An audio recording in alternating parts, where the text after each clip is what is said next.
नमस्कार दोस्तों, तेजस एकेडमी में आपका स्वागत है। मैटर मिक्स रहेगा, शुरू करेंगे 3 सेकंड में। उपसभापति महोदय, हम गांधी जी की सारी सीख केवल एक ही चीज़ में सीमित कर देते हैं और जो दूसरे विषय हैं उनसे अपना मतभेद स्पष्ट रूप से प्रकट किया करते हैं। उनके जीवन काल में उनका जीवन किस प्रकार का था उस ओर हमारा ध्यान नहीं जाता। इसलिए मैं तो यही चाहता हूँ कि जो मौलिक चीज़ें हैं उनको यदि हम ठीक रूप से समझ जाएंगे तो हमारे लिए उन समस्याओं को हल करने का मार्ग भी शायद ठीक रूप से निकल सके। दुर्भाग्य से जब गांधी जी के लिए ऐसा समय आया कि जब वह अपनी आवाज़ केवल इसी देश में ही नहीं बल्कि संसार के सभी देशों तक पहुंचा सकते थे और अपना संदेश दे सकते थे, ठीक उसी समय वह हमसे छीन लिए गए। परंतु उन्होंने लिख कर, कह कर और उससे भी अधिक अपने जीवन में बरत कर जो कुछ दिखला दिया है वह हमारी सभी समस्याओं को हल करने के लिए काफ़ी है।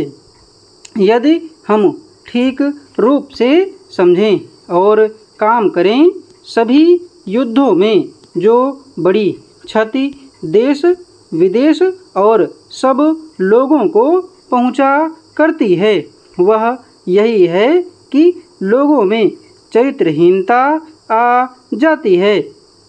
उनमें कितने प्रकार के दोष आ जाते हैं। उन दोषों से वे लोग भी जो स्वयं युद्ध में न पड़े हों परंतु किसी न किसी रूप में उनका उनसे कोई संबंध हो, अपने को नहीं बचा सकते। विगत महायुद्ध का एक बहुत बुरा प्रभाव सभी देशों पर पड़ा है। संसार भर के लोग इस बात को मानते हैं कि आज हमारा नैतिक स्तर पहले की अपेक्षा निम्न कोटि का हो गया है और उससे हम इस देश में भी नहीं बचे हैं। मैं यह नहीं कहता कि वह केवल युद्ध का परिणाम है, हमारी अपनी कमजोरियां भी हैं तथा अन्य दूसरे बाहरी कारणों का भी प्रभाव पड़ा है। भारत को आर्थिक रूप से फिर गुलाम बना लिया जाए ताकि फिर यह अपनी बात अपने ढंग से न कर सके। भारतीय इतिहास इसका साक्षी है कि यहाँ पर वीरों की, विद्वानों की कमी नहीं है। मेरा अपना मानना है कि नित्य विद्वान और वीर इस धारा की गोद में जन्म ले रहे हैं, लेकिन वायुमंडल में धुंधलाती काली पाश्चात्य सभ्यता ने उन्हें भीरू बनाने का जो षड्यंत्रपूर्वक बिगुल बजा रखा है उसके कारण आज हमारे भाई बहन अपनी पहचान, संस्कृति, सभ्यता से भी दूर होते दिखाई दे रहे हैं। एकात्मकता की शक्ति देश से छीड़ हो रही है।